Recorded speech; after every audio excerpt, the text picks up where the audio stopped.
একদিন হজরত খাজা গরিবী নেওয়াজ রহমতুল্লা আলাইহের শ্রদ্ধেয় মাতা সৈয়দা উম্মুল ওয়ারা ওরফে মাহিনুর বলেন, আমার প্রথম দুটি পুত্র সন্তান জন্মের পরে আমরা স্বামী স্ত্রী তৃতীয় সন্তানের জন্য আকর্ষিত হতে থাকি। আমার স্বামী সৈয়দ গিয়াসুদ্দিন হাসান একজন উচ্চ পর্যায়ের কামেল অলি ছিলেন। যে রাতে আমার তৃতীয় সন্তান মঈনুদ্দিন হাসানের দেহ আমার গর্ভে সূচনার সূত্রপাত ঘটায়, সেটি ছিল বৃহস্পতিবারের রাত। আমার স্বামী প্রতি রাতের মতো এ রাতেও এশার নামাজ আদায় করে দোয়া দরুদ, অজিফা ও জিকিরে লিপ্ত হলেন এবং রাতের তৃতীয় প্রহরে তিনি তাহাজ্জুদ নামাজ আদায় করলেন। আমিও তার পাশে থেকেই একই প্রক্রিয়ার মাধ্যমে নামাজ, দোয়া দরুদ, অজিফা ও জিকির শেষে বিছানায় এসে ফজরের নামাজের সময় হওয়ার জন্য অপেক্ষা করছি। আমরা সাধারণত বৃহস্পতিবার রাত ইবাদত বন্দিগির মাধ্যমেই কাটাতাম, কিন্তু আমার স্বামী তাহাজ্জুদ নামাজ শেষ করে যখন মোনাজাতের জন্য হাত তুললেন, সমস্ত ঘর তখন একটা যৌন আকর্ষণকারী খুশবুতে পূর্ণ হয়ে গেল। আমার স্বামী যখন আমার পাশে এলেন, তখন আমরা আমাদের বিবাহের প্রথম রাতের মতো অনুভব করলাম এবং মিলিত হলাম, এবং ঘর একটা স্বর্গীয় সুবাসে পূর্ণ হয়ে গেল। আমার গর্ভে হাসানের দেহ তৈরি হতে লাগল। এই সময় আমি প্রতি রাতেই বিভিন্ন আল্লাহওয়ালাদের সাক্ষাৎ লাভ করতাম এবং তারা প্রত্যেক দিন আমাকে সাবধান করে বলতেন, মাহিনুর, তোমার গর্ভে এমন একজনের দেহ তৈরি হচ্ছে যিনি হবেন অলিদের পথ প্রদর্শক, কুতুবুল মাশায়েখ এবং মহান আল্লাহর বিশেষ বন্ধুদের মধ্যকার একজন বিশেষ বন্ধু হাবিবুল্লাহ।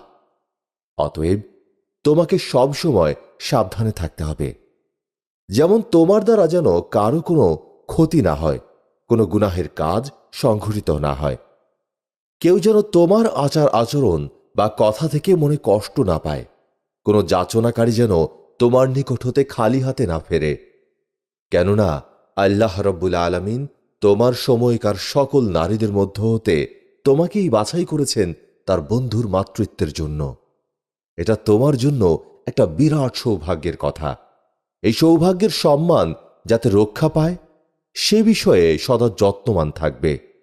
এছাড়াও মাঝে মাঝে একটা ঐশী বাণী আমাকে ব্যাকুল করে তুলত। আমি যখনই আল্লাহর খেয়াল ও ধ্যান হতে বিচ্ছিন্ন হয়ে পড়তাম, তখনই হাতিব গায়েবীভাবে আমাকে আমার গাফিলতির জন্য সাবধান করে বলতো, হে আল্লাহর বন্ধুর মাতা, তোমার কিন্তু আল্লাহর স্মরণ থেকে অমনোযোগী হওয়া সাজে না। অতএব আমি আমার অন্তর মনকে আল্লাহর স্মরণে লিপ্ত রাখার আপ্রাণ চেষ্টা করে যেতাম এবং একজন গৃহিণী হিসেবে আমাকে সংসারের যাবতীয় কাজও করতে হতো। এ কথাও না বলেই নয় যে যখন হতে মইনু আমার গর্ভে এসেছে তখন হতে আমার যাবতীয় অভাব অনটন দূর হয়েছে এবং শত্রুরাও আমার বন্ধুত্বের জন্য কাঙালের মতো হাত বাড়িয়েছে।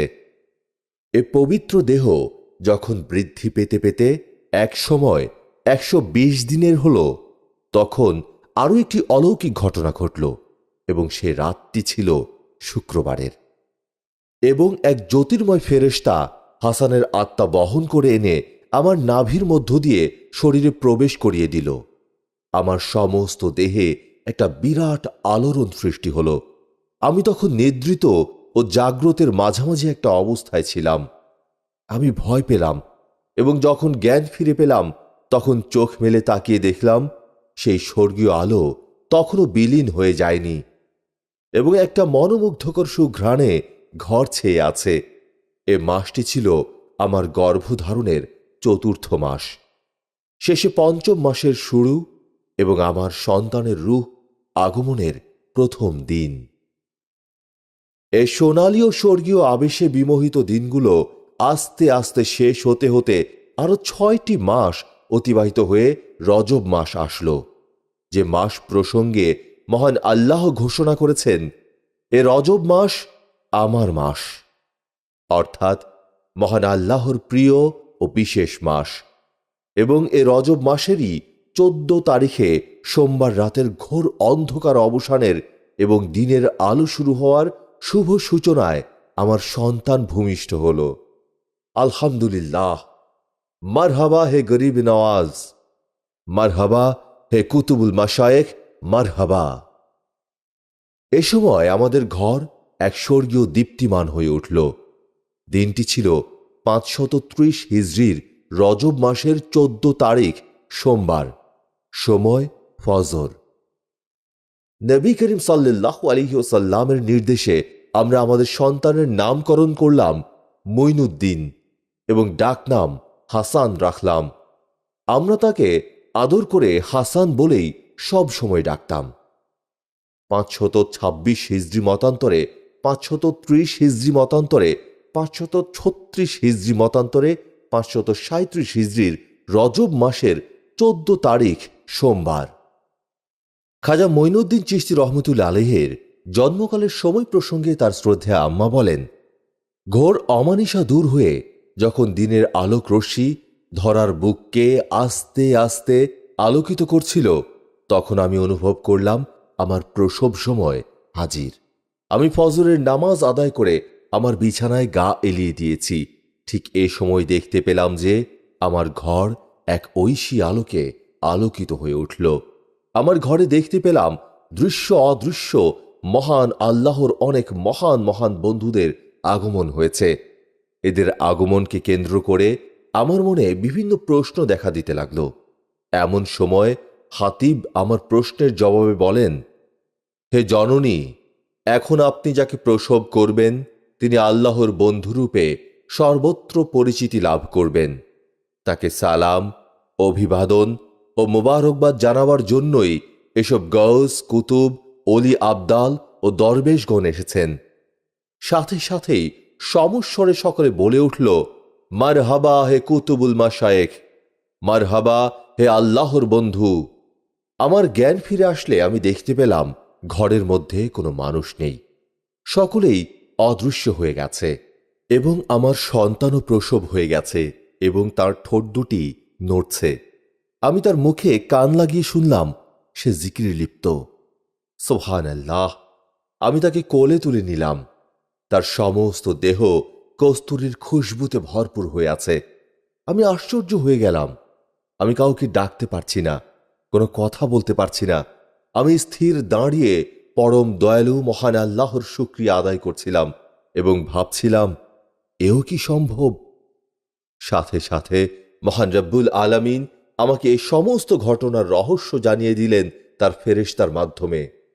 তিনি বললেন, তুমি ভাবছ প্রসব বেদনা কোথায় এবং ভূমিষ্ঠের পরে শিশুর দেহে যে ময়লা থাকে তা কোথায় এবং শিশুর নাড়ি কাটল কে? তোমার প্রশ্নের জবাব শ্রবণ করো। তুমি যখন অজ্ঞান ছিলে তখন তোমাকে জান্নাতের হাউজে কাউসারের নিকট নিয়ে যাওয়া হয়। সেখানে জান্নাতবাসী সব অলি, গাউস, কুতুব ও আবদালগণের সঙ্গে তোমার সাক্ষাৎ হয় এবং মা মরিয়ম ও হজরত রাবেয়া বস্রী রহমতুল্লাহ আলাইহি তোমার প্রসব ঘটান এবং অন্যান্য কাজ সমাধা করেন। হাউজে কাউসারের পানিতে গোসল দিয়ে তোমার সন্তান তোমাকে ফেরত দেন। হজরত মা উম্মুল ওয়ারাহ এই ঘটনা শুনে বারবার আল্লাহর দরবারে সেজদাবনত হয়ে শুকরিয়া আদায় করছিলেন। সুবহানাল্লাহ। খাজা বাবা মঈনুদ্দিন চিশতি রহমতুল্লাহ আলাইহির আপন দুই ভাই ছিলেন, যারা উভয়ই তাঁর চেয়ে বয়সে বড় ছিলেন। তারা উভয়ই জ্ঞানী ছিলেন, অর্থাৎ সুযোগ্য পিতার সুযোগ্য পুত্র হিসেবেই তাঁরা পরিচিত ছিলেন। কিন্তু দুঃখের বিষয় হচ্ছে ঐতিহাসিকগণ এদের বিষয়ে বিশেষ কিছু লিখেননি। তরিকার বংশ পরম্পরা ও সিলসিলার মাশায়েখ কুব্বার থেকে প্রাপ্ত তথ্যের ভিত্তিতে এতটুকু জানা যায় যে তাঁরা তাদের পিতার ব্যবসা বাণিজ্যে সহযোগিতা করতেন এবং ছোট ভাই খাজা গরিবে নওয়াজ মঈনুদ্দিন চিশতি রহমতুল্লাহ আলাইহিকে অনেক ভালোবাসতেন এবং তারা তার কোনো ব্যাপারে হস্তক্ষেপ করতেন না। মায়ের গর্ভে খাজা বাবা মঈনুদ্দিন চিশতি রহমতুল্লাহ আলাইহি যখন জিকির করতেন তখন তার শ্রদ্ধেয় মা আনন্দিত হয়ে চিন্তা করতেন এবং ভাবতেন, এ ছেলে জন্মের পর কেমন হবে। যখন তিনি ভূমিষ্ঠ হলেন তখন তার জিকির পরিবর্তন হয়ে গেল। তিনি সুবহান আল্লাহর পরিবর্তে লা ইলাহা ইল্লাল্লাহ শুরু করলেন। তার গোটা দেহে একটা স্বর্গীয় খুশবু মাখানো ছিল। তার শিশুকালের কতিপয় বিশেষ ঘটনায় তার মায়ের মন তোলপাড় করে উঠেছিল। তিনি কোনো সময় তার মায়ের কোলে পেশাব পায়খানা করে বস্ত্র অপবিত্র করতেন না, সবসময় বিছানায় পেশাব পায়খানা করতেন। এতে তার মায়ের পবিত্রতা রক্ষা পেত। ক্ষুধা পেলে কখনোই উচ্চ আওয়াজে কান্না করতেন না। খাজা মঈনুদ্দিন চিশতি রহমতুল্লাহ আলাইহি একদিন নতুন জামা কাপড় পরে ঈদগাহে নামাজের জন্য বেরিয়েছেন। হঠাৎ এক অন্ধ বালক তার সমবয়সী তার সামনে এলো। নোংরা দেহ, গায়ে ময়লা, দুর্গন্ধ বেরোচ্ছে গা থেকে, পরনে ছেঁড়া ফাটা ফেলে দেওয়া আবর্জনার মতো বস্ত্র। খাজা বাবা মঈনুদ্দিন চিশতি রহমতুল্লাহ আলাইহির পিতা তখন তার অপর দুই ভাইকে সাথে নিয়ে অনেকটা রাস্তা অগ্রসর হয়েছেন। খাজা বাবার চিন্তা ও সিদ্ধান্ত একসাথে কাজ করল। অগ্রসর হলেন অন্ধ বালকটির সামনে, একটা হাত ধরলেন তার এবং বললেন, আমার সাথে চলো। তিনি তাকে নিয়ে নিজের বাড়িতে এলেন এবং গোসল করিয়ে পরিষ্কার করে নিজের পরিহিত অত্যন্ত দামি ও সুন্দর বস্ত্রটি তাকে পরিয়ে দিলেন এবং তার দেহে আতর লাগিয়ে তাকে ঈদের জন্য প্রস্তুত করলেন এবং নিজে একটি সাধারণ বস্ত্র পরিধান করে বালকটিকে নিয়ে ঈদগাহে গমন করে ঈদের নামাজ আদায় করে তাকে সঙ্গে নিয়েই বাড়ি ফিরলেন। তার পূর্বেই তার পিতা ও দুই ভাই নামাজ শেষে বাড়ি প্রত্যাবর্তন করেছিলেন। যখন তারা হজরত খাজা বাবা মঈনুদ্দিন চিশতি রহমতুল্লাহ আলাইহির এই কাজটি দেখলেন, তখন প্রথমে একটু রাগান্বিত হলেও সাথে সাথে রাগ ঠান্ডা করলেন এবং তাঁরাও ছেলেটিকে সাথে নিয়ে একসঙ্গে খাবার খেলেন। এরপর হজরত খাজা বাবা মঈনুদ্দিন চিশতি রহমতুল্লাহ আলাইহি ছেলেটিকে সাথে নিয়ে তার বাড়ি পৌঁছে দিলেন। তাঁদের বাড়ির পাশে আঙুর বাগান সংলগ্ন একটা ছোটখাটো পাহাড় ছিল। তিনি দুপুরের পর ওই পাহাড়ের পাদদেশে একটা পাথরের ওপর বসে জিকিরে লিপ্ত থাকতেন। এ সময় তার সমবয়সীরা, তার চেয়ে ছোট ও বড় বয়সের ছেলেরা ওই মাঠে একত্রিত হয়ে বিভিন্ন খেলাধুলায় মত্ত থাকত। খাজা বাবা মঈনুদ্দিন চিশতি রহমতুল্লাহ আলাইহির সমবয়সীরা তাকে বারবার তাদের সঙ্গে খেলাধুলায় শরিক হওয়ার জন্য পিড়াপিড়ি করত। তিনি তাদের ভদ্র ও অতি কোমল স্বরে বলতেন, আসলে তোমাদের এসব আমার ভালো লাগে না। খাজা মঈনুদ্দিন চিশতি রহমতুল্লাহ আলাইহি তাদেরকে বললেন, আচ্ছা বলো তো, তোমরা এই খেলাধুলার মধ্যে কি মজা পাও? তারা বলতো, খেলাধুলার মাধ্যমে দেহের অঙ্গ প্রত্যঙ্গের ব্যায়াম হয়, যাতে করে দেহ সুস্থ থাকে। খাজা মঈনুদ্দিন চিশতি রহমতুল্লাহ আলাইহি বললেন, ধরো আমি যদি তোমাদেরকে এমন একটা শিক্ষা দান করি যার মাধ্যমে তোমাদের দেহ ও মন উভয়ই সুস্থ ও প্রফুল্ল থাকবে এবং আল্লাহ সুবহানাহু ওয়া তাআলার সন্তুষ্টিও অর্জন করা যাবে। তারা বলল, এমন কি থাকতে পারে যার মাধ্যমে তোমার কথার সত্যতা যাচাই হবে? খাজা বাবা মঈনুদ্দিন চিশতি রহমতুল্লাহ আলাইহি বললেন, তাহলে এসো একবার পরীক্ষা করে দেখা যাক।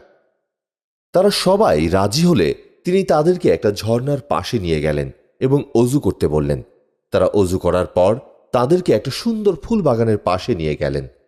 সেখানকার দৃশ্য ও পরিবেশ অনেক সুন্দর ও মনোরম। একদিকে পানির ঝর্ণা, অপরদিকে একটা মনোমুগ্ধকর ফুলের বাগান। গোলাপের সুগন্ধে স্থানটি মোহিত হয়ে আছে।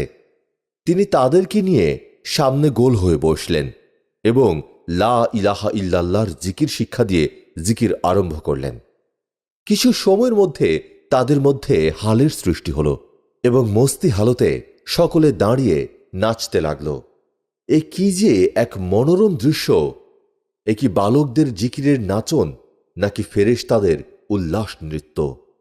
কিছুক্ষণ পর তারা স্বাভাবিক অবস্থায় ফিরে এসে খাজা বাবা মঈনুদ্দিন চিশতিকে জড়িয়ে ধরলেন এবং জিজ্ঞেস করল, এ শিক্ষা কোথা থেকে পেলে? জবাবে খাজা বাবা মঈনুদ্দিন চিশতি রহমতুল্লাহ আলাইহি তাদেরকে জিজ্ঞেস করলেন, এই নতুন খেলাটি তোমাদের কেমন লাগলো?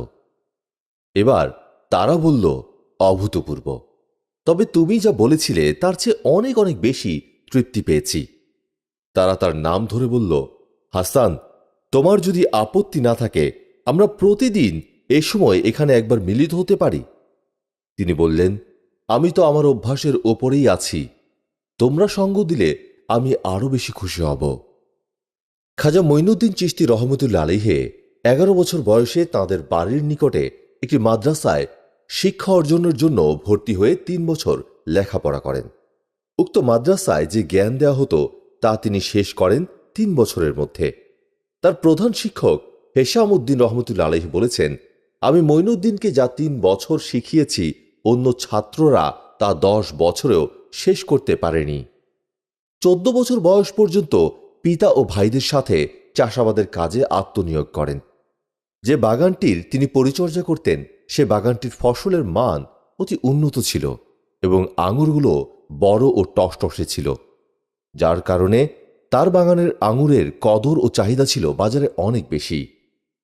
খাজা মঈনুদ্দিন চিশতি বাল্যকালে তার পিতাকে হারান। শ্রদ্ধেয় পিতার শোক ভুলতে না ভুলতেই শ্রদ্ধা মাতাকেও হারালেন। তাকে এই বিরহ বেদনা অনেকটাই কাবু করে ফেলেছিল। তিনি এই শোক ভুলে থাকার জন্য তার আঙুর বাগানের কাজে বেশিরভাগ সময় ব্যয় করতেন। অনেক সময় পিতা ও স্নেহময়ী মাতার কথা মনে আসলে চোখের পানি ধরে রাখতে পারতেন না। তার ব্যথায় ব্যথিত হয়ে তার বাগানের আঙুর ও আপেলের গাছগুলোকেও মনে হতো সেগুলোও যেন কাঁদছে। খাজা মঈনুদ্দিন চিশতির সাথে তার বাগানে কাজ করার জন্য আবদুল্লাহ নামের একজন কর্মচারী ছিল। সে বলতো, বৃক্ষগুলো নিশ্চয়ই অশ্রু বিসর্জন দিচ্ছে, না হলে আঙুরের ছড়া থেকে হঠাৎ করে একটা পড়ে যাওয়া এবং আপেল গাছ থেকে হঠাৎ করে একটি আপেল পড়ে যাওয়া অতি বিরল ঘটনা। খাজা মঈনুদ্দিন চিশতি রহমতুল্লাহ আলাইহি এভাবেই তার দিনগুলো অতিক্রম করছিল। মা বাবার বিচ্ছেদ বেদনা ভুলে থাকার জন্য তিনি তার দেহ মন প্রাণ সব ঢেলে দিয়েছিলেন বাগানের পরিচর্যার কাজে। এমনই দিনগুলোর একদিন মেঘলা দিনের মেঘগুলো পরিষ্কার হয়ে আকাশে আলো ছড়াচ্ছিল। এ আলো সাথী নিয়ে নবদিগন্তের এক বৃদ্ধ আবদাল আস্তে আস্তে অগ্রসর হচ্ছে তার বাগানের দিকে। নাম তার ইব্রাহিম কান্দুজি রহমতুল্লাহ আলাইহি। প্রেরিত হয়েছিলেন আল্লাহর রসুল, সব জগতের নূর ও পথ প্রদর্শক হজরত মোহাম্মদ সাল্লাল্লাহু আলাইহি সাল্লামের পক্ষ থেকে। খাজা মঈনুদ্দিন চিশতির আত্মা ও মনের আকাশ থেকে মেঘমুক্ত ও অন্ধকারের পর্দা ছিন্ন করার জন্য তিনি আস্তে আস্তে বাগানের ফটক পেরিয়ে সরাসরি বাগানের মধ্যখানে অবস্থিত পানির কূপের নিকট এসে দাঁড়ালেন। তখন খাজা মঈনুদ্দিন চিশতি একটি আঙুর গাছের গোড়ায় পানি ঢালছিলেন। হঠাৎ তাঁর দৃষ্টি হজরত ইব্রাহিম কান্দুজি রহমতুল্লাহ আলাইহির ওপর যাওয়া মাত্র তিনি দৌড়ে তার নিকট আসলেন এবং একটি সুশীতল বৃক্ষের ছায়াতলে তাকে বসালেন। হজরত ইব্রাহিম কান্দুজি তাকে জিজ্ঞেস করলেন, মঈন, কি করছিলে? জবাবে খাজা মঈনুদ্দিন চিশতি রহমতুল্লাহ আলাইহি বললেন, গাছে পানি দিচ্ছিলাম। তিনি বললেন, আমাকে এক গ্লাস পানি দেবে? খাজা মঈনুদ্দিন চিশতি তৎক্ষণাৎ একটা গ্লাস পরিষ্কার করে এক গ্লাস পানি ও সাথে সুপক্ক এক থোকা আঙুর এনে তার খেদমতে উপস্থাপন করলেন এবং তার সামনে বসে পড়লেন। হজরত ইব্রাহিম কান্দুজি রহমতুল্লাহ আলাইহি প্রথমে শুধু নবী করিম সাল্লাল্লাহু আলাইহি সাল্লামের আদেশ পালনের জন্যই এত দূর পথ অতিক্রম করে এসেছিলেন। এবার তার আশ্চর্য হওয়ার পালা। খাজা মঈনুদ্দিন চিশতির পেরেশানি মোবারকের দিকে দৃষ্টি পড়তেই তিনি চমকে উঠলেন। তিনি লাউহে মাহফুজে দেখতে পেলেন যে এ ছেলে আজ যে বাগানে পানি দিচ্ছে, কাল সে দুনিয়ার মানব বাগানে পানি দেবে, জনগণের রুহানি পিপাসা নিবৃত্ত করবে, লাখো লাখো সুলোকের পথের পথিককে চিরস্থায়িত্বের জীবন সুধা পান করাবে। যারা এর হাতের রুহানি শরবত পান করবে তারা ইশকে ইলাহিতে মত্ত ও দিয়ানা হয়ে থাকবে। এরই হাতে লক্ষ লক্ষ কাফের ও বেদিন ঈমান গ্রহণ করে মুসলমান হবে।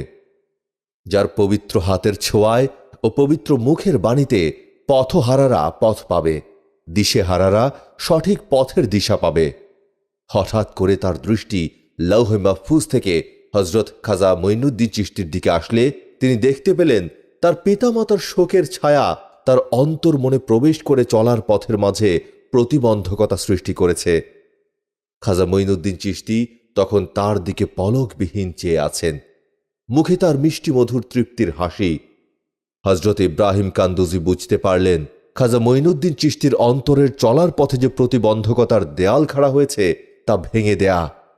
তিনি তার ঝোলা থেকে চিরঞ্জীব গাছের শিকড়ের একটি ছোট্ট অংশ বের করে নিজের মুখে পুরে দিলেন এবং একটু চিবিয়ে নিয়ে হজরত খাজা মঈনুদ্দিন চিশতির মুখে পুরে দিলেন এবং বললেন, এবার তোমার ভিতরের প্রতিবন্ধকতার প্রাচীর ভেঙে যাবে এবং তুমি তোমার চলার পথ চিনে নিয়ে চলতে পারবে। খাজা মঈনুদ্দিন চিশতি রহমতুল্লাহ আলাইহে শিকড়টি চিবিয়ে খাওয়ার সাথে সাথে তার অন্তর স্বচ্ছ হয়ে গেল। জগতের প্রেম এবং সব আবর্জনা দূর হয়ে গেল। হজরত ইব্রাহিম আবদাল কান্দুজি হজরত খাজা মঈনুদ্দিন চিশতি রহমতুল্লাহ আলাইহের নিকট থেকে বিদায় নিয়ে চলে যাবার সময় বললেন, তোমার নবজীবন শুভ হোক। খাজা মঈনুদ্দিন চিশতি রহমতুল্লাহ আলাইহে তাকে ফটক পর্যন্ত এগিয়ে দিয়ে আবার ফিরে আসলেন। এবার তার দেহ, মন ও অন্তরে এক বিপ্লব ঘটে গেল। তিনি একটি নতুন জীবন গ্রহণ করার জন্য নতুন পথে যাত্রার প্রস্তুতি নিলেন। রাতের অন্ধকার বিলীন হওয়ার সাথে সাথে সূর্যের আলোতে একটি নতুন দিবসের সূচনা হল। খাজা মঈনুদ্দিন চিশতি রহমতুল্লাহ আলাইহে তার বাগান ও আটার কলটি বিক্রি করার সম্ভাব্য স্থানে গিয়ে খরিদ্দার বের করে তাদের নিকট নিজের বাগান ও আটা কলটি বিক্রি করে দিয়ে সম্পূর্ণ বিক্রি লব্ধ অর্থ গরিব, মিসকিন ও এতিমদের মাঝে বন্টন করে দিলেন। একটি পয়সাও নিজের জন্য রাখলেন না। তার এক বন্ধু তার এরূপ একটি অসম্ভব কাজ দেখে বললেন, হাসান, এটা তুমি কি করলে? জবাবে তিনি বললেন, দুনিয়ার বস্তু একসাথে রেখে দুনিয়ার আর দুনিয়ার আশেক হয়ে থাকতে চাই না। যিনি আমাকে সৃষ্টি করেছেন, আজ থেকে সব ছেড়ে দিয়ে তার হয়ে গেলাম। তার বন্ধু বলল, তাহলেও তোমার একটি জিনিস তো চিন্তা করা উচিত ছিল যে তুমি যে পথে চলতে চলতে একটু পরেই যখন ক্ষুধার্ত হবে, তখন খাবার কেনার জন্য যে অর্থের প্রয়োজন হবে, তুমি তো তাও রাখলে না। শেষ কপরদকটুকু পর্যন্ত দান করে দিলে। খাজা মঈনুদ্দিন চিশতি প্রথমে একটু মৃদু হাসলেন, তারপর বললেন, আমার সাথে এসো। তিনি তাকে একটি গাছের নিকট নিয়ে গেলেন। নিয়ে বললেন, খুব ভালো করে খেয়াল করে দেখো যে এ প্রকাণ্ড গাছটিকে বাঁচাবার জন্য এ ছোট্ট ছোট্ট শিকড়গুলো কিভাবে কাজ করছে। অর্থাৎ এ প্রকাণ্ড গাছটির প্রাণ হচ্ছে এ শিকড়, আর এর পাতাগুলো তার প্রয়োজনীয় খাদ্য প্রাণ জোগাড় করে তাকে দান করবে। অতএব তুমি প্রয়োজনে যে কোনো একটি ব্যবহার করে জীবন ধারণ করতে পারো, অথবা পানি, যে সব মৃতকে জীবন দান করে, পুনর্জীবিত করে, তুমি জীবন ধারণের জন্য এটাকে ব্যবহার করতে পারো। আসল কথা হচ্ছে, স্রষ্টার ওপর তোমার বিশ্বাস ও ইয়াকিন যথার্থভাবে উজ্জীবিত থাকলে কোনো প্রয়োজনের অভাব আসবে না। এ কথা বলেই সম্মুখে চলার পথে তিনি পা বাড়ালেন। পরবর্তী সিদ্ধান্ত অনুযায়ী তিনি বোখারায় চলে যান এবং বোখারা তৎকালীন সময়ের ইসলামী শিক্ষার প্রাণকেন্দ্র ছিল। তিনি খোঁজ খবর নিয়ে জানতে পারলেন যে বোখারার সবচেয়ে বুজুর্গ ও স্বনামধন্য আলেম হজরত মাওলানা হিশামউদ্দিন বুখারী রহমতুল্লাহ আলাইহে। খাজা মঈনুদ্দিন চিশতি রহমতুল্লাহ আলাইহে তার নিকট গিয়ে নিজের জ্ঞান পিপাসার কথা তাকে জানালেন। প্রত্যুত্তরে তিনি তাকে ছাত্র হিসেবে বরণ করে নিতে রাজি হন। খাজা মঈনুদ্দিন চিশতি রহমতুল্লাহ আলাইহে 4 বছর হিশামউদ্দিন বুখারীর নিকট শিক্ষা গ্রহণ করেন। খাজা মঈনুদ্দিন চিশতি প্রসঙ্গে তার শিক্ষক হজরত মাওলানা হিশামউদ্দিন রহমতুল্লাহ আলাইহি বলেন, আমি আমার শিক্ষকতার জীবনে এমন ধীশক্তি সম্পন্ন কোনো ছাত্র পাইনি। সে নিজের পড়া শেষ করে তার চেয়ে উচ্চ ক্লাসের ছাত্রদের পড়াও শেষ করে ফেলতেন। পরের দিন তিনি দারস নিতে গেলে তার পাঠ্যানুক্রমের চেয়ে উচ্চ ক্লাসের পড়াও শোনাতেন। তার শ্রদ্ধেয় শিক্ষক বলতেন, এ বালক কোনো সাধারণ পর্যায়ের নয়, এর মধ্যে ঐশ্বরিক শক্তি বিদ্যমান রয়েছে। তিনি আরও বলেন যে মঈন তার অমায়িক ও মধুর ব্যবহার দ্বারা মাদ্রাসার সকল শিক্ষক ও ছাত্রদের মন এভাবে জয় করেছিল যে সে চোখের আড়াল হলেই তার খোঁজ পড়ত।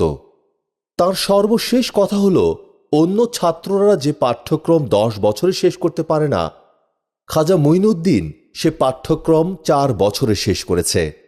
সুবহানাল্লাহ। বুখারা ও সমরকান্দ থেকে শিক্ষা সফর শেষ করে হজরত খাজা মঈনুদ্দিন চিশতি রহমতুল্লাহ আলাইহে ইরাকে গমন করেন। ইরাকে তিনি খুব কম সময়ে অতিবাহিত করেন। ইরাকের রাজধানী বাগদাদে পৌঁছলে সেখানে তিনি বুজুর্গদের খোঁজ নিলে তারা বলল যে এখানে হজরত মহিউদ্দিন আব্দুল কাদের জিলানির খানকা শরীফ রয়েছে, আপনি ইচ্ছা করলে সাক্ষাৎ করতে পারেন। অনেক বড় বুজুর্গ তিনি। তার স্মরণ হল, তার মায়ের মৃত্যুর পূর্বে একদিন তিনি বুজুর্গদের প্রসঙ্গে আলোচনাকালে বলেছিলেন, আব্দুল কাদের জিলানি রহমতুল্লাহ নামে একজন বুজুর্গ রয়েছে, সে তোমার পিতার দিক থেকে সম্পর্কে তোমার মামা হন, আর তোমার আম্মার দিক থেকে তিনি তোমার ভাই হন। কথাটা স্মরণ হতেই তার সাথে দেখা করার ইচ্ছেটা প্রবল হল খাজা মঈনুদ্দিন চিশতি রহমতুল্লাহ আলাইহের। তিনি হজরত গাউস পাকের খানকা শরীফে প্রবেশ করলেন এবং নিজের পরিচয় জানালেন। এটা আব্দুল কাদের জিলানী রহমতুল্লাহ আলাইহের সাথে তার প্রথম সাক্ষাৎ। হজরত গাউস পাক রহমতুল্লাহ আলাইহে হজরত খাজা মঈনুদ্দিন চিশতিকে প্রথম দর্শনেই বুঝতে পেরেছিলেন যে এ যুবক একসময় তাসাউফে জগতের এক মহা শক্তিধর শাহানশাহ হিসেবে আত্মপ্রকাশ করবে। এ এক মহা মূল্যবান রত্ন। এর হাতে অনেক লোক ঈমান গ্রহণ করবে এবং মঞ্জিল মকসুদে পৌঁছবে। 551 হিজরি মোতাবেক 1156 খ্রিস্টাব্দে খাজা মঈনুদ্দিন চিশতি রহমতুল্লাহ আলাইহে মক্কা শরীফ ও মদিনা শরীফে অবস্থান করেন। এখানকার অবস্থানকাল 1 বছর। এ সময় প্রথমে তিনি মক্কা শরীফ গিয়ে ওমরা পালন করেন। তারপর তিনি কাবা শরীফের চত্বরে ধ্যানস্থ হয়ে নিজেকে বিলিয়ে দেন আল্লাহ তাআলার স্মরণে। নামাজের আজান হলে নামাজ আদায় করতেন এবং নামাজ শেষ হলেই তিনি নিজেকে বিলিয়ে দিতেন আল্লাহ তাআলার ধ্যানে। এভাবে তিনি হারাম শরীফে 6 মাস অবস্থান করেন। এরপর তিনি মদিনা শরীফে চলে যান এবং সেখানেও তিনি 6 মাস অবস্থান করেন। সেখানে তিনি পৌঁছে প্রথম গোসল করেন, তারপর 2 রাকাত শোকরানা নামাজ আদায় করেন। নামাজ শেষ করে তিনি জিয়ারতের জন্য নবী করিম সাল্লাল্লাহু আলাইহি সাল্লামের রওজা পাকে গিয়ে কদম পাকের দিকে সেজদাবনত হয়ে ক্রন্দন করতে থাকেন। জিয়ারত শেষে তিনি হারেম শরীফের এক কোণে বসে ধ্যানস্থ হয়ে নিজের অস্তিত্বকে বিলীন করে রাখেন। নামাজের আজান হলে তিনি বিলীনতা থেকে অস্তিত্বে ফিরে এসে নামাজে চলে আসতেন। নামাজ শেষ হলে আবার বিলীনতায় ফিরে যেতেন। ফজরের নামাজ ও মাগরিবের নামাজ শেষে প্রতিদিন রাসূলের রওজা জিয়ারত করতেন। মাগরিবের নামাজ শেষে জিয়ারতে মনোনিবেশ করে এশার নামাজ পর্যন্ত সম্পূর্ণ সময় জিয়ারতে কাটাতেন। এশার নামাজের পর তাহাজ্জুদ নামাজের পূর্ব পর্যন্ত ধ্যানমগ্ন হয়ে নিজেকে স্রষ্টার খেয়ালে বিলীন করে রাখতেন। প্রতি বৃহস্পতিবার আসরের নামাজ শেষ করে তিনি জান্নাতুল বাকিতে চলে যেতেন। সেখানে তিনি প্রথমে খাতুনে জান্নাত ফাতেমাতুজ জাহরা রাদিয়াল্লাহু তাআলা আনহার মাজার জিয়ারত করতেন। তারপর পর্যায়ক্রমে উম্মুল মুমিনিনা হযরত আয়েশা সিদ্দিকা রাদিয়াল্লাহু তাআলা আনহা ও নবী করিম সাল্লাল্লাহু আলাইহি সাল্লামের অন্যান্য পুত পবিত্র ও মাননীয় বিবিদের মাজার এবং মাননীয় ও পবিত্র সাহাবায়ে কেরামদের মাজার জিয়ারত করতেন। মাগরিবের আজান হলে তিনি মসজিদ নববীতে ফিরে এসে নামাজ আদায় করতেন। নামাজ শেষে নবী করিম সাল্লাল্লাহু আলাইহি সাল্লামের রওজা পাকে আসতেন এবং জিয়ারত করতেন। তাহাজ্জুদ নামাজ আদায়ের সময় যখন তিনি সেজদাবনত হতেন তখন মনে হতো তিনি আর সেজদা হতে উঠবেন না। তিনি তাহাজ্জুদের নামাজ 8 রাকাত আদায় করতেন এবং পরবর্তীতে তিনি তার অনুসারী ও অনুগামীদেরও 8 রাকাত আদায়ের নির্দেশ দিয়েছেন। ওই সময় তিনি এমন কঠিন রিয়াজত ও মুশাহাদায় আত্মনিয়োগ করেছিলেন যা ভাষায় প্রকাশ করার মতো নয়। ওই 6টি মাসের মধ্যে তার আহার, নিদ্রা ও আরাম আয়েশের কোনো সংবাদই ছিল না। হুজুর পাক সাল্লাল্লাহু আলাইহি সাল্লামের নিকট থেকে নির্দেশ পেয়ে 552 হিজরির প্রথম দিকে তিনি হারুন গমন করেন। হারুন নিশাপুরের নিকটবর্তী একটি ক্ষুদ্র শহর। এখানে ওসমান হারুনি নামক মারিফাতের বিদ্যায় জনৈক মহাসাধক বাস করতেন। নবী করিম সাল্লাল্লাহু আলাইহি সাল্লামের নির্দেশে খাজা মঈনুদ্দিন চিশতি হযরত খাজা ওসমান হারুনি রহমতুল্লাহ আলাইহির হাতে বায়াত সিলসিলা গ্রহণ করেন। অনেক দিন হযরত খাজা মঈনুদ্দিন চিশতি অপেক্ষা করে নিজের মনের কথা বলে ফেললেন। আমার মনের বাসনা হচ্ছে আপনি আমায় আপনার গোলামিতে অন্তর্ভুক্ত করে নিন। জবাবে খাজা ওসমান হারুনি রহমতুল্লাহ আলাইহি বললেন, হে সন্তান, দেখো আমি আমার নিজের বোঝাই বহন করতে পারছি না, তোমার বোঝা কিভাবে বহন করব? হযরত খাজা মঈনুদ্দিন চিশতি রহমতুল্লাহ আলাইহি তার প্রতি এ উক্তিতে একটু বিচলিত হলেন না, বরং ঈমানকে আরও শক্তিশালী করে ফেললেন। কেননা তিনি এসেছেন নবী করিম সাল্লাল্লাহু আলাইহি সাল্লামের নির্দেশে। তিনি বললেন, যেখানে আপনার শত শত খাদেম রয়েছে সেখানে একজন গোলামের বৃদ্ধিতে এমন কি বিঘ্নিত হবে? হযরত খাজা ওসমান হারুনি রহমতুল্লাহ আলাইহি বললেন, এ সমস্ত লোক আমাকে কামেল মুর্শিদ ধারণা করে, কিন্তু ওসব নাদানরা কি জানে যে তাদের মুর্শিদ নিজেই মঞ্জিলের খোঁজে মশগুল। হজরত খাজা মঈনুদ্দিন চিশতি রহমতুল্লাহ আলাইহি বললেন, এরা কে কি ধারণা করে সেজন্য আমার কোনো চিন্তা চেতনা নেই। আমার বিশ্বাস ও ইচ্ছা হচ্ছে আপনার চরণতলে চিরদিনের জন্য সমর্পণ করে আশ্বস্ত হয়ে থাকা। ওসমান হারুনি যখন দেখলেন যে এ যুবককে কোনো অবস্থাতেই বিদায় করা যাবে না, তখন তিনি নিজের বুকের মধ্যে খাজা মঈনুদ্দিন চিশতিকে স্থান করে দিলেন। এরপর খাজা মঈনুদ্দিন চিশতি রহমতুল্লাহ আলাইহি তার পীর ও মুর্শেদের খেদমত এভাবে করতে লাগলেন যে তার মুর্শেদের কঠিন অন্তর বিগলিত হয়ে তার প্রতি প্রেম ও দয়ার আশিস এভাবে বিতরণ করতে লাগলেন যে তিনি তার অন্তরের ধন ও চোখের মণি হয়ে উঠলেন। এভাবে দেখতে দেখতে 2.5 বছর অতিক্রম হয়ে গেল। এই সময়ে তার মুর্শেদ যখন যেখানে যেতেন সেখানেই তিনি তার সফরের সমস্ত জিনিসপত্র নিজের মাথায় বহন করে তার সঙ্গ নিতেন। যখন সকল মুরিদ পীরের আস্তানা থেকে বিদায় নিয়ে চলে গেল, তখন তার মুর্শেদ হজরত খাজা মঈনুদ্দিন চিশতিকে উদ্দেশ্য করে বললেন, মঈনুদ্দিন, সমস্ত লোকই তো চলে গেল, এবার তুমিও চলে যাও। এদিনের আলাপ আলোচনার মধ্যে হজরত খাজা ওসমান হারুনিকে অন্যরকম মনে হচ্ছিল। তিনি বললেন, মঈনুদ্দিন, দেখতে দেখতে প্রায় 2.5 বছর অতিক্রম হয়ে গেল। এই সময়ের মধ্যে তুমি কি পেয়েছ? অযথা সময় নষ্ট করে লাভ কি বলো? তার কথা শ্রবণ করে হজরত খাজা মঈনুদ্দিন চিশতি কেঁদে কেঁদে বললেন, আমি অনেক কিছু পেয়েছি। শুনতে চান তো শুনুন। আমি এতিম, আমি আমার পিতা পেয়েছি, মাতা পেয়েছি, ঘর পেয়েছি, আশ্রয় পেয়েছি। আমি আমার মুর্শিদ পেয়েছি, যার নিকট নিজেকে সমর্পণ করে ধন্য হয়েছি। আপনার মধ্যে আমি আমার নিজেকে আবিষ্কার করতে পেরেছি। আমি আমার সঠিক স্থানেই অবস্থান করছি। হজরত খাজা মঈনুদ্দিন চিশতি রহমতুল্লাহ আলাইহির এ জবাব শুনে হজরত খাজা ওসমান হারুনি রহমতুল্লাহ আলাইহির চোখে অশ্রুর বন্যা বইতে লাগল। তিনি তাকে নিজের বুকে চেপে ধরে দোয়া করতে লাগলেন, হে আল্লাহ জাল্লা জালাল, মঈনুদ্দিনকে কবুল করো। আমি বহু চেষ্টা করেও তার ঈমানকে টলাতে পারিনি, তার অবস্থান থেকে তাকে একটুও নড়াতে পারিনি। তুমি তাকে গ্রহণ করলে আমি তৃপ্ত হই। তার দোয়া শেষ হতে না হতেই হজরত খাজা মঈনুদ্দিন চিশতি রহমতুল্লাহ আলাইহির ওপর এমন নূরের বৃষ্টি বর্ষণ হতে লাগল যে তিনি নূরের মধ্যে অবস্থান করতে লাগলেন। ওই নূর তার মন ও মগজকে আলোকিত করে দিল এবং তার দৃষ্টির সম্মুখ থেকে গোটা বিশ্বের পর্দা সরে গিয়ে ঐশ্বরিক আলো প্রজ্বলিত হল।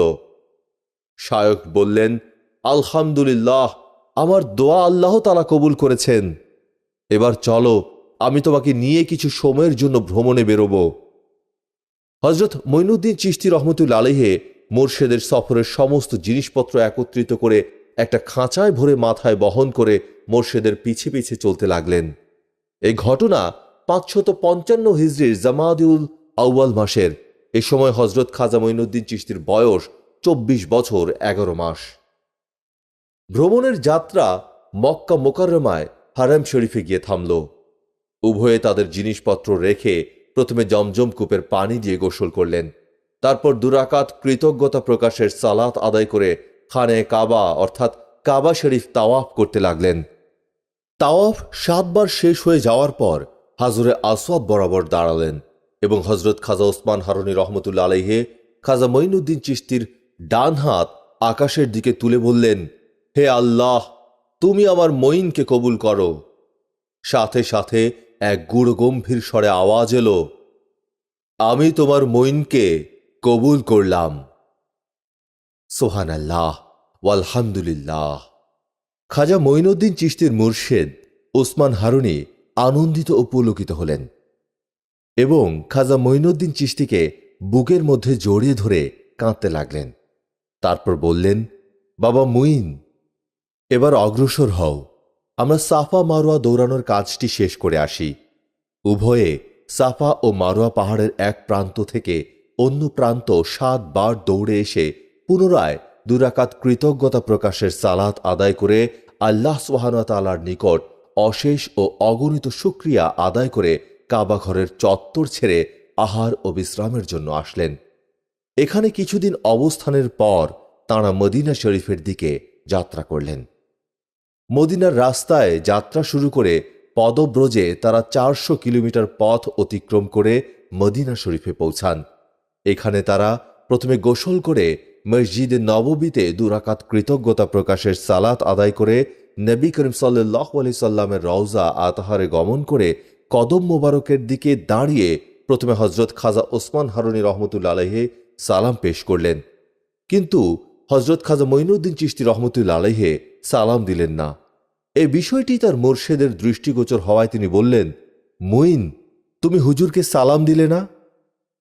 জবাবে খাজা মঈনুদ্দিন চিশতি রহমতুল্লাহ আলাইহি বললেন, হুজুর, মঈনের মধ্যে মঈন আছে, কোথায় সে সালাম পেশ করবে? আমি তো আমার নিজেকে আপনার কদমে সমর্পণ করেছি, এখন আপনি যদি আদেশ করেন তো সালাম দেব। তার পীরের প্রতি এ শ্রদ্ধাবোধ খাজা ওসমান হারুনীকে হতবাক করে তুলল। তিনি ভাবাবেগে কেঁদে ফেললেন এবং সালাম দেওয়ার জন্য নির্দেশ দিলেন। খাজা মঈনুদ্দিন চিশতি রহমতুল্লাহ আলাইহির নির্দেশ পেয়ে বললেন, আসসালামু আলাইকা ইয়া রাসূলুল্লাহ সাল্লাল্লাহু আলাইহি ওয়াসাল্লাম। সাথে সাথে রওজা আতহার থেকে জবাব এলো, ওয়া আলাইকুম আসসালাম ইয়া কুতুবুল মাশায়েখ, অর্থাৎ মাশায়েখদের পথ প্রদর্শক, আপনার প্রতি শান্তি বর্ষিত হোক। সুবহানাল্লাহ। এরপর উভয়ে নবী করিম সাল্লাল্লাহু আলাইহি সাল্লামের কদম পাকে তাজিমি বা সম্মানসূচক সিজদা দিলেন এবং দীর্ঘ সময় ওই অবস্থায় পড়ে রইলেন। তারপর একদিন ওসমান হারুনী খাজা মঈনুদ্দিন চিশতিকে ডেকে বললেন, বাবা মঈন, এখনো তোমার ভ্রমণ শেষ হয়নি। তুমি আল্লাহ তাআলার সৃষ্ট জীব ও বস্তুকে পরিপূর্ণভাবে জানার জন্য জ্ঞান আহরণে বেরিয়ে পড়ো। আমি তোমার জন্য অপেক্ষা করব। তুমি ফিরে এসে আমাকে বাগদাদে পাবে। মুর্শিদের নির্দেশ পেয়ে হজরত খাজা মঈনুদ্দিন চিশতি রহমতুল্লাহ আলাইহি ভ্রমণে বেরিয়ে পড়লেন। বিভিন্ন দেশ ভ্রমণ শেষে খাজা মঈনুদ্দিন চিশতি রহমতুল্লাহ আলাইহি বাগদাদে প্রত্যাবর্তন করে যখন দেখলেন তার মোর্শেদ খাজা ওসমান হারুনী বাগদাদে নেই, বরং তাঁর খোঁজে বেরিয়েছেন, তখন তিনিও আবার খাজা ওসমান হারুনীর খোঁজে বাগদাদ ছেড়ে দেওয়ার জন্য চিন্তা করতে লাগলেন। দূরে যাওয়ার আগে তিনি দ্বিতীয়বার গাউস পাক রহমতুল্লাহ আলাইহির সাথে দেখা করার বাসনা নিয়ে কসবা হবল গেলেন। কসবা হবল হচ্ছে বাগদাদের প্রান্তে একটি ছোট্ট গ্রাম। এই সময় হজরত খাজা মঈনুদ্দিন চিশতি রহমতুল্লাহ আলাইহির বয়স ছিল 29 বছর। হজরত গাউস পাক রহমতুল্লাহ আলাইহি হজরত খাজা বাবা রহমতুল্লাহ আলাইহিকে দেখে অনেক আনন্দিত হলেন এবং ভালোবাসা ও স্নেহের পরশ দিয়ে কোলাকুলি করলেন এবং অত্যন্ত মোহাব্বতের সাথে তাকে মেহমান হিসেবে গ্রহণ করলেন। তিনি তাকে এক বিশেষ মেহমানের আসনে স্থান দেন এবং শুধু খাদেমদের উপর ভরসা না করে নিজে তার দেখাশোনা করেন। কিন্তু হজরত খাজা মঈনুদ্দিন চিশতি রহমতুল্লাহ আলাইহি ওই দিনই ওই স্থান ছাড়ার জন্য প্রস্তুত হলেন। এ কথা জানতে পেরে হজরত গাউসে পাক রহমতুল্লাহ আলাইহি নিজে মেহমানখানায় এসে জিজ্ঞেস করলেন, ভাই মঈন, তুমি নাকি চলে যাচ্ছ? হজরত খাজা মঈনুদ্দিন চিশতি রহমতুল্লাহ আলাইহি বললেন, আমার মন মুর্শিদ কিবলার জন্য ব্যাকুল হয়ে আছে, আমি তার খোঁজে বেরোব। মঈন, আজকের রাতটা অবস্থান করো। তারপর রাত্রি দ্বীপ্রহরের পর হজরত গাউসে পাক রহমতুল্লাহ আলাইহি হজরত খাজা মঈনুদ্দিন চিশতি রহমতুল্লাহ আলাইহির কামরার সামনে দাঁড়িয়ে বললেন, মঈন, ভিতরে আসব? উত্তরে হজরত খাজা মঈনুদ্দিন চিশতি রহমতুল্লাহ আলাইহি দাঁড়িয়ে জবাব দিলেন, হুজুর, আপনি ভেতরে আসবেন এতে অনুমতির কোনো দরকার আছে কি? দয়া করে প্রবেশ করুন। হজরত গাউসে পাক রহমতুল্লাহ আলাইহি ভেতরে গেলেন এবং হজরত খাজা মঈনুদ্দিন চিশতি রহমতুল্লাহ আলাইহিকে বসতে বললেন। উভয়ে বসে কিছুক্ষণ আলাপ আলোচনার পর হজরত গাউসে পাক বললেন, কাল সকালে তোমার সাথে হয়তো দেখা হবে না, তুমি চলে যাবে এবং এরপর হয়তো আর কোনো দিনও দেখা হবে না, তাই দেখা করতে এলাম। খাজা মঈনুদ্দিন চিশতি রহমতুল্লাহ আলাইহি খাজা গাউসে আজম রহমতুল্লাহ আলাইহির কথা শুনে প্রথমে একটু চমকে গেলেন, তারপর বিষয়টি বুঝতে পেরে তিনি চুপ করে গেলেন।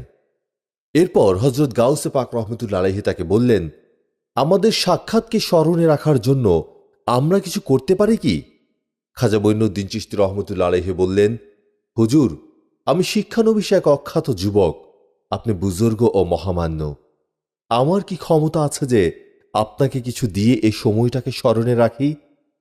তারপরও যেহেতু আপনার একটি ইচ্ছা আছে এবং সেই ইচ্ছার প্রতি শ্রদ্ধাবনত হয়ে আমি একথা বলতে পারি যে আমি যখন মদিনা শরীফে নবী করিম সাল্লাল্লাহু আলাইহি সাল্লামের রওজা আতহারে সেজদাবনত ছিলাম, তখন তিনি আমাকে একটি ইসমে আজম করুণা করে দান করেন।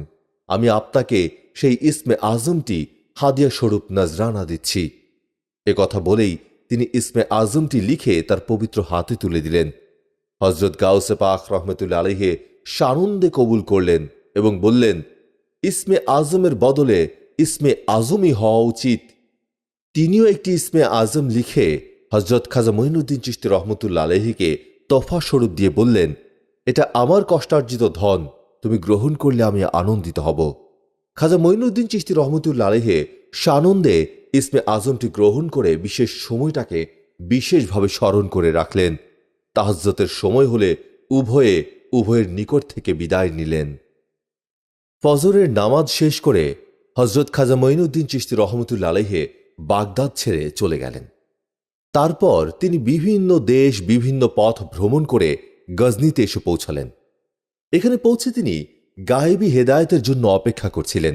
শেষ পর্যন্ত তার জীবনের সোনালী মুহূর্তগুলোর আগমন ঘটল। এক রাতে সরওয়ারে কায়নাত হজরত মোহাম্মদ মোস্তফা সাল্লাল্লাহু আলাইহি সাল্লামকে তিনি দেখলেন। নবী করিম সাল্লাল্লাহু আলাইহি সাল্লাম তাকে মারিফাতের ভান্ডার দিলেন। আলহামদুলিল্লাহ। এরপর হজরত খাজা মঈনুদ্দিন চিশতি রহমতুল্লাহ আলাইহি বাগদাদে ফিরে আসলেন। তখন তার পীর ও মোর্শেদ তার জন্য বাগদাদে অবস্থান করছিলেন। খাজা গরিবে নওয়াজ মঈনুদ্দিন চিশতি রহমতুল্লাহ আলাইহি নিজ মোর্শেদ হজরত খাজা ওসমান হারুনী রহমতুল্লাহ আলাইহির সঙ্গে দীর্ঘ সময় সফরে নিজেকে ব্যস্ত রাখেন। ভ্রমণকালীন সময়ে তিনি সর্বদা তার মোর্শেদের খেদমতে লিপ্ত ছিলেন। তিনি পীরের খেদমতকে সর্বশ্রেষ্ঠ কাজ হিসেবে গণ্য করতেন। কোনো অবস্থা বা কোনো কারণেই তিনি মুর্শিদের খেদমত থেকে বিচ্ছিন্ন হতেন না। বাগদাদে কিছুদিন অবস্থানের পর তিনি পীরের সঙ্গে সফরে যাওয়ার প্রস্তুতি নিতে শুরু করলেন। খাজা মঈনুদ্দিন চিশতি রহমতুল্লাহ আলাইহি বলেন, এক সময় আমি ও আমার শায়খ হজরত খাজা ওসমান হারুনী পথ চলতে চলতে শায়খ বাহাউদ্দিন আওসী রহমতুল্লাহ আলাইহির খানকা শরীফে পৌঁছালাম। তার সাথে দেখা হলো। তিনি অত্যন্ত বড় মাপের একজন বুজুর্গ ছিলেন। তিনি স্রষ্টা দর্শনে ভাগ্যবান ছিলেন। তার খানকার একটি নিয়ম ছিল, যে কোনো ব্যক্তি তার খানকায় আসত তাদের মধ্যে কেউই নিষ্কাম হয়ে ফিরে যেত না। কারো পোশাকের দরকার হলে পোশাক দিতেন, টাকা দরকার হলে টাকা দিতেন, খাবারের দরকার হলে খাবার দিতেন। মোট কথা হচ্ছে, যার যা প্রয়োজন তাদের সব প্রয়োজন মিটিয়ে দিতেন এবং আলমে গায়েব থেকে তার শূন্যস্থান পূরণ হয়ে যেত। দীর্ঘদিন আমরা তার সোহবতে ছিলাম। শায়খ বাহাউদ্দিন আওসী রহমতুল্লাহ আলাইহি আমাকে বললেন, হে দরবেশ, যা কিছু তুমি পাবে তা আল্লাহর রাস্তায় ব্যয় করে দেবে, ধন দৌলত জমা করবে না এবং আল্লাহর বান্দাদেরকে খাওয়াবে। তাতে তোমার ও স্রষ্টার মধ্যে বন্ধুত্বের রশি মজবুত হবে। এরপর আমরা বদখশানে রওনা হতে আরম্ভ করলাম। যখন হজরত খাজা গরিবে নওয়াজ রহমতুল্লাহ আলাইহি তার মুর্শিদ হজরত খাজা ওসমান হারুনী ও আওসে যখন পৌঁছলেন, তখন সমস্ত শহরে তাদের আগমনের কথা ছড়িয়ে পড়ল। বিভিন্ন স্থান থেকে দলে দলে বিভিন্ন লোক দোয়া খায়েরের জন্য আসতে লাগল এবং দোয়া নিয়ে সকলেই চলে যাচ্ছিল। এর মধ্যে হজরত খাজা কুতুবউদ্দিন বখতিয়ার কাকির আম্মা তার সন্তানকে হজরত খাজা মঈনুদ্দিন চিশতি রহমতুল্লাহ আলাইহির নিকট এনে বললেন, এ আমার ছেলে কুতুবউদ্দিন বখতিয়ার, আজ তার বয়স 4 বছর 4 মাস 4 দিন। আপনি দয়া করে একে বিসমিল্লাহ খানি করান, অর্থাৎ বিসমিল্লাহ পড়ান। তার আম্মা তার জন্য একটি সিলেট নিয়ে হজরত খাজা মঈনুদ্দিন চিশতির হাতে ধরিয়ে দিলেন। তিনি সিলেটটি হাতে নিয়ে লিখতে চাইলেন, কিন্তু গায়েবী আওয়াজ ভেসে আসলো, হে খাজা, তুমি একটু অপেক্ষা করো, হামিদউদ্দিন নাগরী আসছে, সে আমার কুতুবের তখতি লিখবেন। কিছুক্ষণের মধ্যেই তিনি এসে পড়লেন এবং কুতুবউদ্দিন বখতিয়ার কাকির তখতি লিখে দিলেন। সময়কাল 582 হিজরি, 1186 খ্রিস্টাব্দ। হজরত খাজা গরিবে নওয়াজ রহমতুল্লাহ আলাইহি তার পীর ও মুর্শিদের প্রতি অশেষ ভালোবাসা ও মোহব্বত রাখতেন। তিনি একাধারে 20 বছর তার পীর ও মুর্শিদের খেদমত যেভাবে করেছেন তার কোনো তুলনা নেই বললেই চলে। ভ্রমণের সময় যাবতীয় প্রয়োজনীয় জিনিস নিজের মাথায় করে বহন করতেন। তিনি শারীরিক ও মানসিক উভয় দিক থেকে সদা সর্বদা প্রস্তুত থাকতেন, যাতে পীরের খেদমতে কোনরূপ ত্রুটি না হয়। নিজের সুখ শান্তি ও আরামায়েশের কথা ভুলেও কখনো মনে করতেন না। খাজা মঈনুদ্দিন চিশতির এ জাতীয় নজিরবিহীন খেদমত দেখে হজরত খাজা ওসমান হারুনী রহমতুল্লাহ আলাইহির মন গলে গিয়েছিল। তিনি তার অন্তরের অন্তঃস্থল থেকে খাজা মঈনুদ্দিন চিশতির জন্য প্রাণ ভরে দোয়া করেছিলেন। তিনি তাকে এমন নিয়ামত ও বুজুর্গি দান করেছিলেন যা ভাষায় প্রকাশ করা যায় না, এবং বলা হয়েছে যে সে নিয়ামত ও বুজুর্গির কোনো সীমারেখা নেই। খাজা মঈনুদ্দিন চিশতির পীর ও মুর্শিদ হজরত খাজা ওসমান হারুনী রহমতুল্লাহ আলাইহি তাকে খেলাফত দিয়ে নিজের স্থলাভিষিক্ত করলেন। এ সময় হজরত খাজা গরিবে নেওয়াজ রহমতুল্লাহ আলাইহির বয়স হয়েছিল 52 বছর। খেলাফতের পাশাপাশি সিলসিলা থেকে সিলসিলার ধারাবাহিকতার নিয়ম ও আইন অনুসারে সিলসিলা বা তরিকার আমানত নবী করিম সাল্লাল্লাহু আলাইহি সাল্লাম থেকে প্রাপ্ত দরবেশি খিরকা, যা মেরাজের সময় আল্লাহ তাআলার দরবার থেকে প্রাপ্ত হয়ে হজরত আলী কারামাল্লাহকে দিয়েছিলেন, এবং তিনি দান করেছিলেন হজরত খাজা হাসান বসরি রহমতুল্লাহ আলাইহিকে, এবং তিনি হজরত খাজা আব্দুল ওয়াহিদ বিন জায়দ রহমতুল্লাহ আলাইহিকে, এবং তিনি দিয়েছিলেন হজরত খাজা ফুজাইল বিন আজ রহমতুল্লাহ আলাইহিকে, এবং তিনি দিয়েছিলেন হজরত খাজা ইব্রাহিম বিন আদহাম রহমতুল্লাহ আলাইহিকে, এবং তিনি দান করেছিলেন হজরত খাজা হুজাইফা মার আসি রহমতুল্লাহ আলাইহিকে, এবং তিনি দিয়েছিলেন হোবায়রাতুল বসরি রহমতুল্লাহ আলাইহিকে, এবং তিনি দিয়েছিলেন হজরত খাজা মুমসাদ উলবি দিনুরি রহমতুল্লাহ আলাইহিকে, এবং তিনি দিয়েছিলেন হজরত খাজা আবু ইসহাক শায়ক চিশতি রহমতুল্লাহ আলাইহিকে, এবং তিনি দান করেছিলেন আবু আহমদ আবদাল চিশতি রহমতুল্লাহ আলাইহিকে, এবং তিনি দান করেছিলেন আবু মোহাম্মদ চিশতি রহমতুল্লাহ আলাইহিকে, এবং তিনি দান করেছিলেন হজরত খাজা নসরুদ্দিন আবু ইউসুফ চিশতি রহমতুল্লাহ আলাইহিকে, এবং তিনি দান করেছিলেন হজরত খাজা কুতুবুদ্দিন মওদুদ চিশতি রহমতুল্লাহ আলাইহিকে, এবং তিনি দান করেছিলেন হাজি শরীফ জিন্দানি রহমতুল্লাহ আলাইহিকে, এবং তিনি দান করেছিলেন হজরত খাজা ওসমান হারুনী রহমতুল্লাহ আলাইহিকে, এবং তিনি দান করলেন হজরত খাজা গরিবে নওয়াজ মঈনুদ্দিন হাসান চিশতি রহমতুল্লাহ আলাইহিকে। খাজা গরিবে নওয়াজ মঈনুদ্দিন চিশতি রহমতুল্লাহ আলাইহিকে তার পীর ও মুর্শিদ হজরত খাজা ওসমান হারুনী রহমতুল্লাহ আলাইহি খেলাফত দান করেন। আলহামদুলিল্লাহ। খাজা ওসমান হারুনী রহমতুল্লাহ আলাইহি বলেন, মঈনুদ্দিন, আমি এসব জিনিস তোমার সম্পূর্ণ ও পরিপূর্ণতার জন্য এবং আমার পক্ষ থেকে আমার কর্ম চূড়ান্তভাবে সমাধান করলাম। তুমিও এ পদ্ধতি ও বিধিবিধান মেনে চলবে। যোগ্য ও নেক পুত্ররূপী খলিফা তো সেই যে নিজের পীর ও মুর্শিদের আদেশগুলোকে তার কর্মতালিকার মধ্যে শীর্ষে স্থান দেয়, নিজের শেজরার মধ্যে ওই সমস্তকে লিখে রাখে, এবং সেভাবে সেও তার মুরিদানদের পরিচালিত করে যাতে শেষ বিচার দিবসে লজ্জিত না হতে হয়। হজরত খাজা মঈনুদ্দিন চিশতি গরিবে নওয়াজ রহমতুল্লাহ আলাইহি সে মুর্শিদ থেকে বিদায় নিয়ে পুনরায় ভ্রমণ আরম্ভ করলেন। এই সময় তার বয়স 52 বছর। বলতে গেলে এভাবে বলা যায় যে জীবনের সোনালী দিনগুলো তিনি পীর ও মুর্শিদের খেদমত করে কাটিয়েছেন। যখন যৌবন ও পৌরত্বের সীমা অতিক্রম করে এক বার্ধক্য তার জীবনের দরজায় কড়া নাড়ছে, তখন তিনি স্বতন্ত্র জীবন পরিচালনা করার দায়িত্ব পেলেন। যদিও একজন অলির জীবনে বার্ধক্য বলে কোনো শব্দ নেই, তবুও সাধারণ জনগণের চিন্তা চেতনায় তার বয়সের বিষয়টা বাদ যাবে না। খাজা মঈনুদ্দিন চিশতি চলছেন, সামনে অগ্রসর হচ্ছেন তো হচ্ছেনই, নিরুদ্দেশ যাত্রী। মানুষের ভিড় এড়িয়ে জনকোলাহল থেকে বহু দূরে চলছেন। তিনি যাত্রা বিরতি করতেন কোনো কবরস্থানে, পরিচিত কোনো মানুষের সামনে তিনি পড়তে চান না। যদি কোথাও কোনোভাবে তার অবস্থানের কথা মানুষ জেনে ফেলত, তাহলে তিনি সেই স্থান ছেড়ে অন্যত্র চলে যেতেন, এবং এই কাজটি তিনি এভাবে করতেন যে কাকপক্ষেও টের পেত না। তার এ একাকী সফরে তিনি বহু স্থান অতিক্রম করেছেন। হজরত খাজা গরিবে নওয়াজ মঈনুদ্দিন হাসান চিশতি সঞ্জরি রহমতুল্লাহ আলাইহির বেসাল মোবারকের সন নিয়ে ঐতিহাসিকদের মধ্যে অনেক গড়মিল রয়েছে, কিন্তু অধিক সংখ্যক ঐতিহাসিক ও নির্ভরযোগ্য ব্যক্তিদের অভিমত অনুযায়ী 632 হিজরি বর্ণিত হওয়ায় আমরা এ সনটিকেই গ্রহণ করলাম। যে মাসটিতে তিনি দুনিয়া ছেড়েছেন সে মাসের নাম রজব মাস। যে বার ও সময়ে তিনি স্রষ্টার সাথে চিরস্থায়ী মিলনে মিলিত হন, সে বারটি ছিল বৃহস্পতিবার, ও সময় দিবাগত রাতের সুবেহ সাদেকের সময়, অর্থাৎ শুক্রবার দিনের ফজরের শুরুতে। আর তারিখটি ছিল 6 এবং মাসটি ছিল রজব। বারের বিষয়ে শুধু একজন ব্যতীত 40 থেকে 42 জন ঐতিহাসিক বলেছেন, বৃহস্পতিবার রাতের শেষে সুবে সাদেক অর্থাৎ শুক্রবার দিন ফজরের শুরুতে তিনি তার নশ্বর দেহ ছেড়ে যান।